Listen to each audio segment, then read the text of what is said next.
Hello students, today we are going to discuss some NCERT based exercise questions from hydrocarbon chapter. As the first question is, why is Wood's reaction not preferred for the preparation of alkanes containing odd number of carbon atoms? Illustrate your answer by taking one example.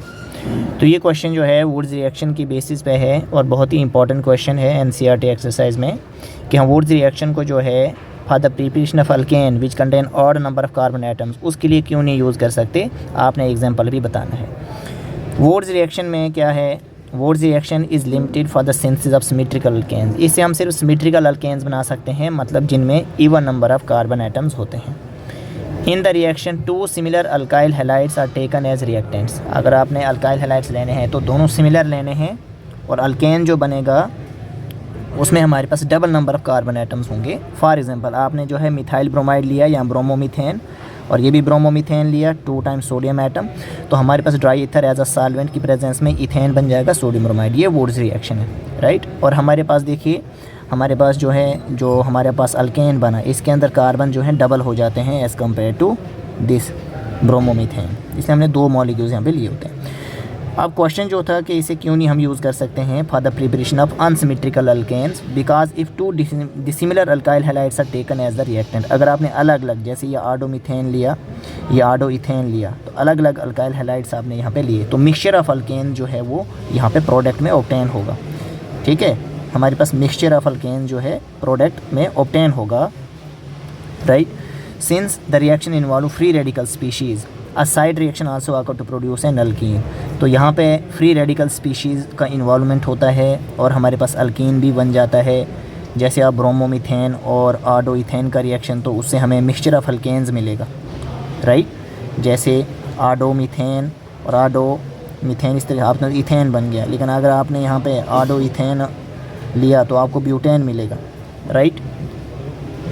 इसी तरीके से अगर हम यहाँ देखें, right, अगर हम यहाँ देखें तो जो हमें बॉइलिंग पॉइंट होगा अल्केन्स का ऑब्टेन्ड इन द मिक्सचर वो बहुत क्लोज होता है, ठीक है, इसलिए डिफ़िकल्ट हो जाता है सेपरेट करना हमारे पास, इसलिए हम जो है अनसिमेट्रिकल केस में इसे यूज़ नहीं कर सकते हैं, राइट।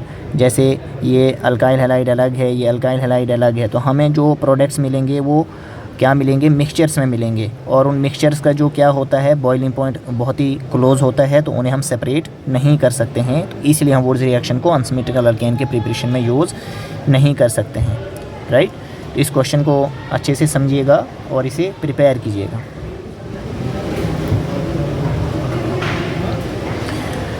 अब नेक्स्ट क्वेश्चन जो है आपने केमिकल रिएक्शंस लिखने हैं जब आप कंबशन कर रहे हैं फॉलोइंग हाइड्रोकार्बन्स का। ब्यूटेन, पेंटीन, हेक्साइन, टोलीन, ये सब हाइड्रोकार्बन्स हैं, इनका कंबशन करेंगे तो क्या बनेगा। तो ब्यूटेन का कंबशन करेंगे तो कार्बन डाइऑक्साइड, वाटर और हीट बनेगा, और रिएक्शन को बैलेंस करना है जो हमने आपको जनरल रिएक्शन बताया हाइड्रोकार्बन्स के कंबशन का। पेंटीन तो कार्बन डाइऑक्साइड और वाटर ही बनेगा, रिएक्शन बैलेंस करना है। हेक्साइन कार्बन डाइऑक्साइड और वाटर ही बनेगा, रिएक्शन बैलेंस करना है, राइट। और टोलीन है जब आप ऑक्सीडेशन परफॉर्म करें तो हमारे पास कार्बन डाइऑक्साइड और वाटर ही बनेगा और रिएक्शन को बैलेंस करना है as per the general statement, और हीट प्रोड्यूस होगा। तो बहुत ही ईजी क्वेश्चन है ये भी, राइट।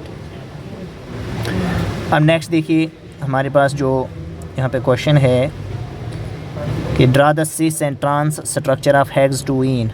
किस आइसोमर का बॉइलिंग पॉइंट हायर होगा और क्यों। हेक्स-2-ईन हमारे पास ये स्ट्रक्चर होता है।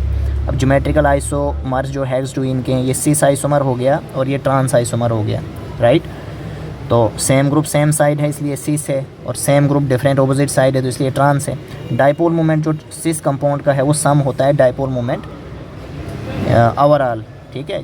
जो हमारे पास CCH3 है और C, ये जो हमारे पास इस तरह का ये ग्रुप है, ये डाइपोल मोमेंट, ठीक है। तो bonds acting in the same direction, लेकिन डाइपोल मोमेंट जो ट्रांस में है तो यहाँ पे क्या है, एक्टिंग इन ऑपोजिट डायरेक्शन। यहाँ पे देखिए ये यहाँ के लिए है और ये यहाँ के लिए है, ऑपोजिट डायरेक्शन में है। Cis isomer is more polar than trans isomer. Cis जो है ये ज़्यादा पोलर होगा, ठीक है।